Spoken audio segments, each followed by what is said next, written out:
November 2ನೇ ತಾರೀಕು RSS ಪಥ ಸಂಚಲನದ ವಿಚಾರವಾಗಿ ಹೈಕೋರ್ಟ್ನ ವಿಭಾಗೀಯ ಪೀಠ ಕೊಟ್ಟಂತ ಸೂಚನೆ ಹಿನ್ನೆಲೆ ಇವತ್ತು ಕಲಬುರಗಿಯಲ್ಲಿ ಚಿತ್ತಾಪುರದಲ್ಲಿ ಶಾಂತಿ ಸಭೆಯನ್ನು ನಡೆಸಲಾಯಿತು. 10 ಸಂಘಟನೆಗಳಿಗೆ ಬರೋದಕ್ಕೆ ಸೂಚನೆ ಕೊಡಲಾಗಿತ್ತು. ಆದರೆ ಈ ಶಾಂತಿ ಸಭೆಯಲ್ಲಿ ಒಮ್ಮತ ಮೂಡಿ ಬಂದಿಲ್ಲ. ಘೋಷಣೆ ಕೂಗುತ್ತಾ ಮುಖಂಡರು ಹೊರಗಡೆ ಬಂದಿದ್ದಾರೆ. ಸಭೆ ಹಾಳು ಮಾಡಿದ್ದು ಅಂಬಾರಾಯ ಅಷ್ಟಗಿ. RSS ಮುಖಂಡನ ವಿರುದ್ಧ ದಲಿತ ಸಂಘಟನೆ ಕಿಡಿಕಾರಿದೆ. ದಂಡ ಹಿಡಿದು RSS ಪಥ ಸಂಚಲನಕ್ಕೆ ವಿರೋಧ ವ್ಯಕ್ತವಾಗಿದೆ.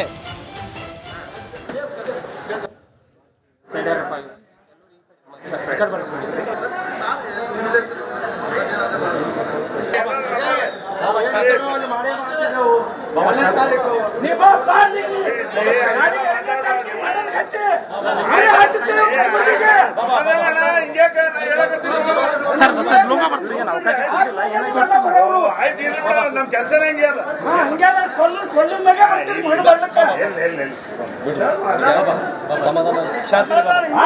ನೀವು ಹರಾಸ್ಮೆಂಟ್ ತಲೆ ಇಟ್ಕೊಂಡು ಹೋರಾಟ ಮಾಡ್ತೀರಿ ಅಂದ್ರೆ ಹಂಗ್ರಿ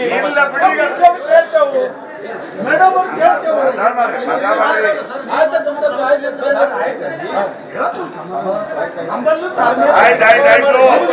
ನಮ್ಗೇನ್ ಸಿಗ್ತದೆ ಇರ್ಲಿ ಬಿಡಿ ರಿಕ್ವೆಸ್ಟ್ ಮಾಡ್ತೀವಿ ಅಷ್ಟೇ. ಸಮಾಧಾನ ಇರ್ಲಿ ಸ್ವಲ್ಪ ಟೆನ್ಷನ್ ಮಾಡ್ಕೊಬೇಡ್ರಿ.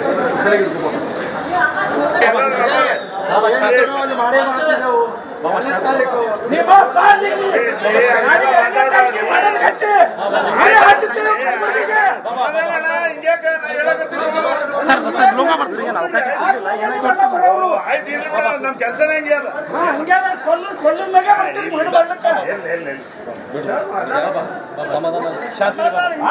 ನೀವು ಹರಾಸ್ಮೆಂಟ್ ತಲೆ ಇಟ್ಕೊಂಡು ಹೋರಾಟ ಮಾಡ್ತೀರಿ ಅಂದ್ರೆ ಹಂಗ್ರಿ ಮೇಡಮ್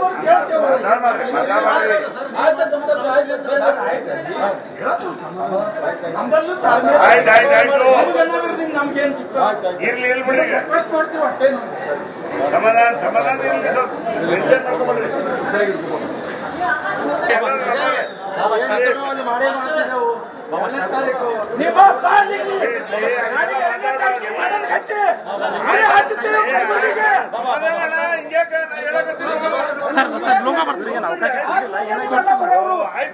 ನಮ್ ಕೆಲಸನೇ ಹೆಂಗೆ ಅದ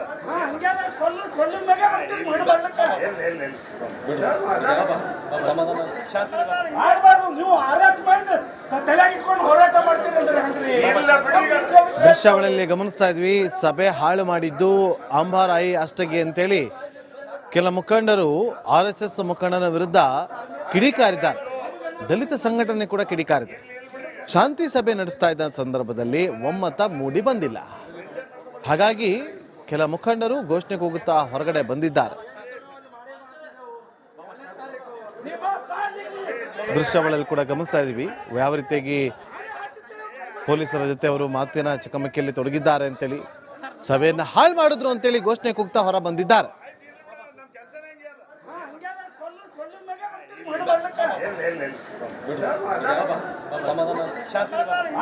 ನೀವು ಹರಾಸ್ಮೆಂಟ್ ತಲೆ ಇಟ್ಕೊಂಡು ಹೋರಾಟ ಮಾಡ್ತೀರಿ ಅಂದ್ರೆ ಹಂಗ್ರಿ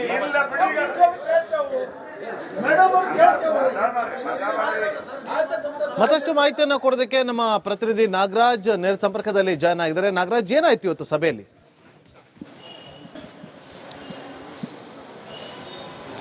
ನಾಗೇಂದ್ರ ಬಾಬು, ಇವತ್ತೇನು ಕಲಬುರಗಿಯ ಚಿತ್ತಾಪುರದಲ್ಲಿ RSS ಪಥಸಂಚಲನ ನಡೆಯುವ ಸಂಬಂಧಪಟ್ಟಂತೆ ಇವತ್ತು ಹೈಕೋರ್ಟ್ನ ಆದೇಶದಂತೆ ಇವತ್ತು ಕಲಬುರಗಿ ಜಿಲ್ಲಾಧಿಕಾರಿ ನೇತೃತ್ವದಲ್ಲಿ ಶಾಂತಿ ಸಭೆ ನಡೀತಾ ಇತ್ತು. ಆದರೆ ಈ ಒಂದು ಶಾಂತಿ ಸಭೆಯಲ್ಲಿ ಸಾಕಷ್ಟು ಅಶಾಂತಿ ಉಂಟಾಗಿರುವಂಥದ್ದು. ಯಾಕಂತಂದ್ರೆ ಈ ಒಂದು ಶಾಂತಿ ಸಭೆಗೆ ಏನು ಬಿಜೆಪಿ ಮುಖಂಡ ಹಾಗೂ RSSನ ಮುಖಂಡ ಅಂಬಾರಾಯ್ ಅಷ್ಟಗಿ ಅವರು ಕೂಡ ಈ ಒಂದು ಸಭೆಯಲ್ಲಿ ಭಾಗಿಯಾಗಿದ್ರು. ಈ ಒಂದು ಸಭೆಯಲ್ಲಿ ಭಾಗಿಯಾದಂಥ ಸಂದರ್ಭದಲ್ಲಿ ಜಿಲ್ಲಾಧಿಕಾರಿ ಅವರು ಇನ್ನು ಎಲ್ಲ 10 ಸಂಘಟನೆಗಳ ಬಳಿ ಏನು ಮಾಹಿತಿಯನ್ನು ಕಲೆ ಆಗ್ತಾ ಇದ್ರು. ಅಂದ್ರೆ ಈ ಒಂದು ಪಥಸಂಚಲನಕ್ಕೆ ಅನುಮತಿ ಇದೆಯಾ, ಜೊತೆಗೆ ಯಾವೆಲ್ಲ ತೊಂದರೆಗಳಿದಾವೆ ಅನ್ನುವಂತ ಕಲೆ ಹಾಕುವಂತ ಸಂದರ್ಭದಲ್ಲಿ ಉಳಿದ ಸಂಘಟನೆಯವರೇನು RSSನವರು ಲಾಠಿಯನ್ನ ಬಿಟ್ಟು ಸಂವಿಧಾನದ ಪೀಠಿಕೆ ಮತ್ತು ರಾಷ್ಟ್ರಧ್ವಜವನ್ನ ಹಿಡಿದುಕೊಂಡು ಏನು ಈಗ ಪಥಸಂಚಲನ ನಡೆಸುವುದನ್ನು ಅದನ್ನು ನಡೆಸಲಿ ಅನ್ನುವಂಥ ಸಮ್ಮತಿಯನ್ನ ಸೂಚಿಸಿದ್ರು. ಆದರೆ ಅಂಬಾರಾಯ್ ಅಷ್ಟಗಿ ಅವರು ಏನು ಈ ಒಂದು ಪಥಸಂಚಲನಕ್ಕೆ ನಾವು ಲಾಠಿಯನ್ನ ಹಿಡಿದುಕೊಂಡು ಪಥಸಂಚಲನ ನಾವು ನಡೆಸ್ತೀವಿ ಅನ್ನುವಂಥವನ್ನು ಮಾತನ್ನು ಹೇಳಿದಾಗ ಆ ಒಂದು ಸಂದರ್ಭದಲ್ಲಿ ಆ ಒಂದು ಸಭೆಯಲ್ಲಿ ಸಾಕಷ್ಟು ಗದ್ದಲಗಳು ಉಂಟಾಗ್ತವೆ. ಗದ್ದಲಗಳು ಉಂಟಾಗಿ ಆ ಬಳಿಕ ಸೀದಾ ಅವರು ನೇರವಾಗಿ ಹೊರಗಡೆ ಬರುವಂಥ ಸಂದರ್ಭದಲ್ಲಿ ಏನು ಈ ಒಂದು ಭೀಮ್ ಆರ್ಮಿ ಸೇರಿದಂತೆ ಮತ್ತೆ ದಲಿತ ಪರ ಸಂಘಟನೆಗಳಿದ್ವು. ಎಲ್ಲ ಸಂಘಟನೆಗಳ ಮುಖಂಡರು ಹೊರಗಡೆ ಬರಬೇಕಾದ್ರೆ RSS ನ ವಿರುದ್ಧ ಘೋಷಣೆಯನ್ನ ಕೂಗ್ತಾ ಹೊರಗಡೆ ಬರ್ತಾರೆ. ಅಂದ್ರೆ RSS ನವರು ಈ ಒಂದು RSS ನವರು ಘೋಷಣೆಯನ್ನ ಕೂಗ್ತಾ ಹೊರಗಡೆ ಬರ್ತಾರೆ. ಅಂದ್ರೆ RSS ನವರು ಲಾಠಿಯನ್ನ ಬಿಟ್ಟು ಈ ಒಂದು ಪಥಸಂಚಲನ ನಡೆಸುವುದಾದರೆ ನಡೆಸಲಿ, ಆದ್ರೆ RSS ನ ಒಂದು ಸಂವಿಧಾನದ ಪೀಠಿಕೆ ಮತ್ತು ರಾಷ್ಟ್ರ ಧ್ವಜವನ್ನ ಹಿಡಿದುಕೊಂಡು ಪಥಸಂಚಲನವನ್ನ ನಡೆಸುವುದಾದರೆ ನಡೆಸಲಿ, ಇಲ್ಲ ಅಂತಂದ್ರೆ ಅದೇ ದಿನ ನಾವು RSS ನ ಕೌಂಟರ್ ಕೊಡೋ ನಿಟ್ಟಿನಲ್ಲಿ ನಾವು ಕೂಡ ರ್ಯಾಲಿಯನ್ನ ನಡೆಸ್ತೀವಿ ಅನ್ನುವಂತ ಒಂದು ಜಿಲ್ಲಾಡಳಿತಕ್ಕೆ ಹೇಳಿಕೆಯನ್ನ ಕೊಟ್ಟು ಹೊರಗೆ ಬಂದು ಈಗಾಗಲೇ DC ಅವರು ಕೂಡ ಹೇಳಿಕೆಯನ್ನ ಲಿಖಿತವಾಗಿ ಅಂತ ಹೇಳಿಕೆಯನ್ನ ಕೊಟ್ಟಿರುವಂತದ್ದು. ನಾಗೇಂದ್ರ ಬಾಬು, ಈಗ ಹಾಗಾದ್ರೆ ಸಭೆಯಲ್ಲಿ ಒಮ್ಮತ ಮೂಡಿಲ್ಲ, ಈಗ ದಲಿತ ಸಂಘಟನೆಗಳು ಘೋಷಣೆ ಕೂಗ್ತಾ ಹೊರಗಡೆ ಬಂದಿದ್ದಾರೆ, ಹಾಗಾದ್ರೆ ಮುಂದೆ ಏನು ಅಂತ?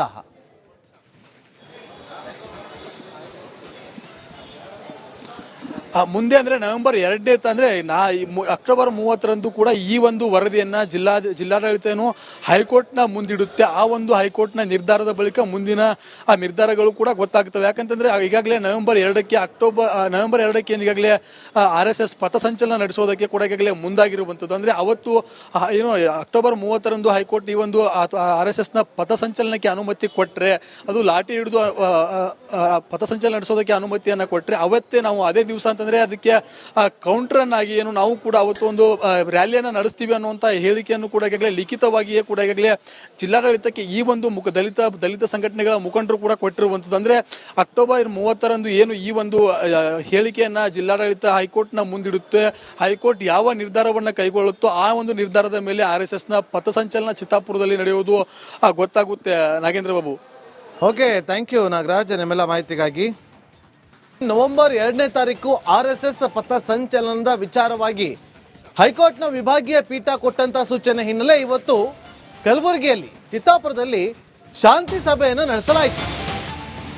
10 ಸಂಘಟನೆಗಳಿಗೆ ಬರೋದಕ್ಕೆ ಸೂಚನೆ ಕೊಡಲಾಗಿತ್ತು. ಆದರೆ ಈ ಶಾಂತಿ ಸಭೆಯಲ್ಲಿ ಒಮ್ಮತ ಮೂಡಿ ಬಂದಿಲ್ಲ.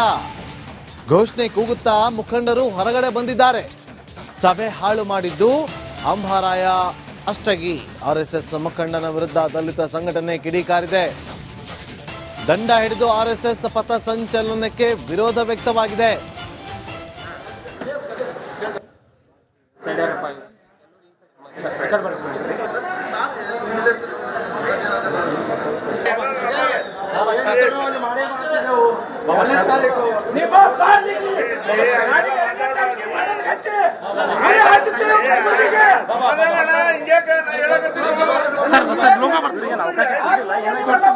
ಆಯ್ತು, ಇಲ್ಲಿ ಬಿಡ, ನಮ್ ಕೆಲಸನೇ ಹಂಗೆ ಅಲ್ಲ.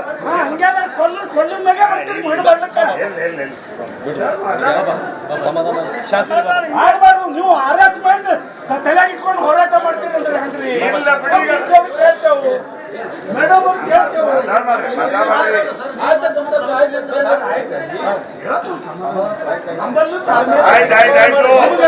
ನಮ್ಗೇನ್ ಸಿಗ್ತದೆ ಇರ್ಲಿ ಇಲ್ಲಿ ಬಿಡಿ, ರಿಕ್ವೆಸ್ಟ್ ಮಾಡ್ತೀವಿ ಅಷ್ಟೇ. ಸಮಾಧಾನ ಇರ್ಲಿ, ಸ್ವಲ್ಪ ಟೆನ್ಷನ್ ಮಾಡ್ಕೊಂಡ್ಬಿಡ್ರಿ.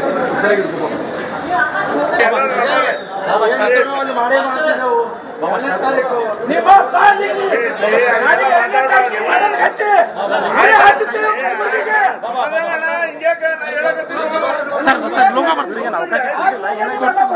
ಆಯ್ತು, ಇಲ್ಲಿ ಬಿಡ, ನಮ್ ಕೆಲಸನೇ ಹಂಗೆ ಅಲ್ಲ.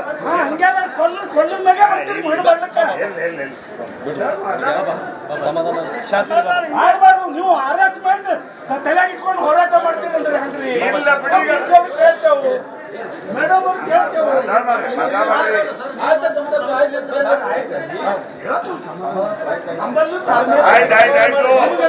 ನಮ್ಗೇನ್ ಸಿಗ್ತದೆ ಇರ್ಲಿ ಇಲ್ಲಿ ಬಿಡಿ, ರಿಕ್ವೆಸ್ಟ್ ಮಾಡ್ತೀವಿ ಅಷ್ಟೇ.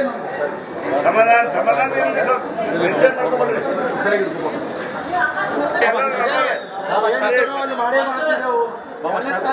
ನಿಮ್ಮ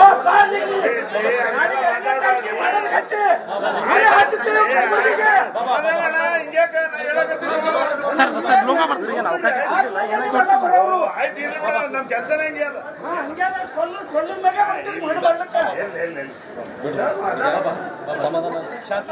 ಆಡ್ಬಾರ್ದು, ನೀವು ಹರಾಸ್ಮೆಂಟ್ ತಲೆಯಾಗಿ ಇಟ್ಕೊಂಡು ಹೋರಾಟ ಮಾಡ್ತೀರಿ ಅಂದ್ರೆ ಹಂಗ್ರಿ.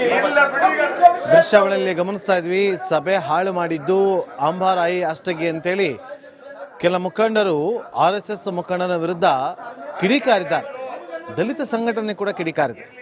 ಶಾಂತಿ ಸಭೆ ನಡೆಸ್ತಾ ಇದ್ದ ಸಂದರ್ಭದಲ್ಲಿ ಒಮ್ಮತ ಮೂಡಿ ಬಂದಿಲ್ಲ. ಹಾಗಾಗಿ ಕೆಲ ಮುಖಂಡರು ಘೋಷಣೆ ಕೂಗುತ್ತಾ ಹೊರಗಡೆ ಬಂದಿದ್ದಾರೆ. ದೃಶ್ಯಾವಳಿಯಲ್ಲಿ ಕೂಡ ಗಮನಿಸ್ತಾ ಇದೀವಿ ಯಾವ ರೀತಿಯಾಗಿ ಪೊಲೀಸರ ಜೊತೆ ಅವರು ಮಾತಿನ ಚಕಮಕಿಯಲ್ಲಿ ತೊಡಗಿದ್ದಾರೆ ಅಂತೇಳಿ ಸಭೆಯನ್ನ ಹಾಳು ಮಾಡಿದ್ರು ಅಂತೇಳಿ ಘೋಷಣೆ ಕೂಗ್ತಾ ಹೊರ ಬಂದಿದ್ದಾರೆ.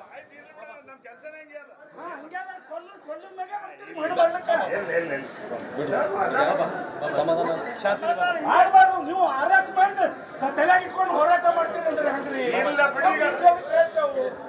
ಮೇಡಮ್ ಅವ್ರು ಕೇಳ್ತೇವೆ.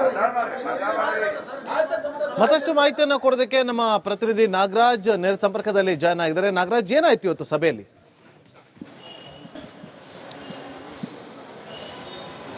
ನಾಗೇಂದ್ರ ಬಾಬು, ಇವತ್ತೇನು ಕಲಬುರಗಿಯ ಚಿತ್ತಾಪುರದಲ್ಲಿ RSS ಪಥಸಂಚಲನ ನಡೆಯುವ ಸಂಬಂಧಪಟ್ಟಂತೆ ಇವತ್ತು ಹೈಕೋರ್ಟ್ನ ಆದೇಶದಂತೆ ಇವತ್ತು ಕಲಬುರಗಿ ಜಿಲ್ಲಾಧಿಕಾರಿ ನೇತೃತ್ವದಲ್ಲಿ ಶಾಂತಿ ಸಭೆ ನಡೀತಾ ಇತ್ತು. ಆದರೆ ಈ ಒಂದು ಶಾಂತಿ ಸಭೆಯಲ್ಲಿ ಸಾಕಷ್ಟು ಅಶಾಂತಿ ಉಂಟಾಗಿರುವಂಥದ್ದು. ಯಾಕಂತಂದ್ರೆ ಈ ಒಂದು ಶಾಂತಿ ಸಭೆಗೆ ಏನು ಬಿಜೆಪಿ ಮುಖಂಡ ಹಾಗೂ RSSನ ಮುಖಂಡ ಅಂಬಾರಾಯ್ ಅಷ್ಟಗಿ ಅವರು ಕೂಡ ಈ ಒಂದು ಸಭೆಯಲ್ಲಿ ಭಾಗಿಯಾಗಿದ್ರು. ಈ ಒಂದು ಸಭೆಯಲ್ಲಿ ಭಾಗಿಯಾದಂಥ ಸಂದರ್ಭದಲ್ಲಿ ಜಿಲ್ಲಾಧಿಕಾರಿ ಅವರು ಇನ್ನು ಎಲ್ಲ 10 ಸಂಘಟನೆಗಳ ಬಳಿ ಏನು ಮಾಹಿತಿಯನ್ನು ಕಲೆ ಆಗ್ತಾ ಇದ್ರು. ಅಂದ್ರೆ ಈ ಒಂದು ಪಥಸಂಚಲನಕ್ಕೆ ಅನುಮತಿ ಇದೆಯಾ, ಜೊತೆಗೆ ಯಾವೆಲ್ಲ ತೊಂದರೆಗಳಿದಾವೆ ಅನ್ನುವಂತ ಕಲೆ ಹಾಕುವಂತ ಸಂದರ್ಭದಲ್ಲಿ ಉಳಿದ ಸಂಘಟನೆಯವರೇನು RSSನವರು ಲಾಠಿಯನ್ನ ಬಿಟ್ಟು ಸಂವಿಧಾನದ ಪೀಠಿಗೆ ಮತ್ತು ರಾಷ್ಟ್ರಧ್ವಜವನ್ನ ಹಿಡಿದುಕೊಂಡು ಏನು ಈಗ ಪಥಸಂಚಲನ ನಡೆಸುವುದನ್ನು ಅದನ್ನು ನಡೆಸಲಿ ಅನ್ನುವಂಥ ಸಮ್ಮತಿಯನ್ನ ಸೂಚಿಸಿದ್ರು. ಆದರೆ ಅಂಬಾರಾಯ್ ಅಷ್ಟಗಿ ಅವರು ಏನು ಈ ಒಂದು ಪಥಸಂಚಲನಕ್ಕೆ ನಾವು ಲಾಠಿಯನ್ನ ಹಿಡಿದುಕೊಂಡು ಪಥಸಂಚಲನ ನಾವು ನಡೆಸ್ತೀವಿ ಅನ್ನುವಂಥವನ್ನು ಮಾತನ್ನು ಹೇಳಿದಾಗ ಆ ಒಂದು ಸಂದರ್ಭದಲ್ಲಿ ಆ ಒಂದು ಸಭೆಯಲ್ಲಿ ಸಾಕಷ್ಟು ಗದ್ದಲಗಳು ಉಂಟಾಗ್ತವೆ. ಗದ್ದಲಗಳು ಉಂಟಾಗಿ ಆ ಬಳಿಕ ಸೀದಾ ಅವರು ನೇರವಾಗಿ ಹೊರಗಡೆ ಬರುವಂತ ಸಂದರ್ಭದಲ್ಲಿ ಏನು ಈ ಒಂದು ಭೀಮ್ ಆರ್ಮಿ ಸೇರಿದಂತೆ ದಲಿತ ಪರ ಸಂಘಟನೆಗಳಿದ್ವು,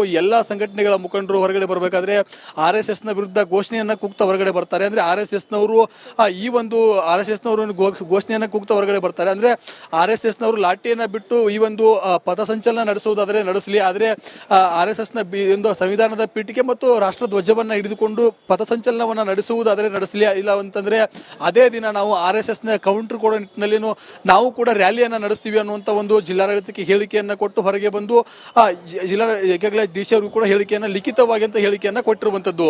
ನಾಗೇಂದ್ರ ಬಾಬು, ಈಗ ಹಾಗಾದ್ರೆ ಸಭೆಯಲ್ಲಿ ಒಮ್ಮತ ಮೂಡಿಲ್ಲ, ಈಗ ದಲಿತ ಸಂಘಟನೆಗಳು ಘೋಷಣೆ ಕೂಗ್ತಾ ಹೊರಗಡೆ ಬಂದಿದ್ದಾರೆ, ಹಾಗಾದ್ರೆ ಮುಂದೆ ಏನು ಅಂತ?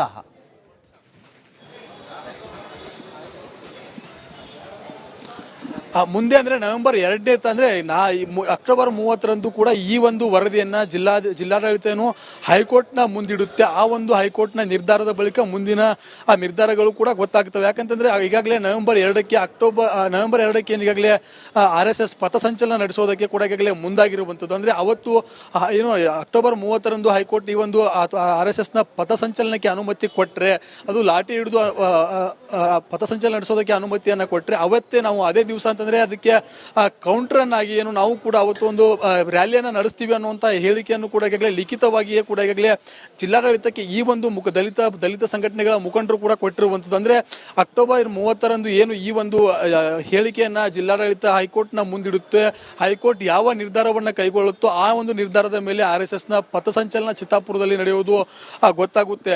Nagendra Babu, okay, thank you Nagaraj, ನಿಮ್ಮೆಲ್ಲ ಮಾಹಿತಿಗಾಗಿ.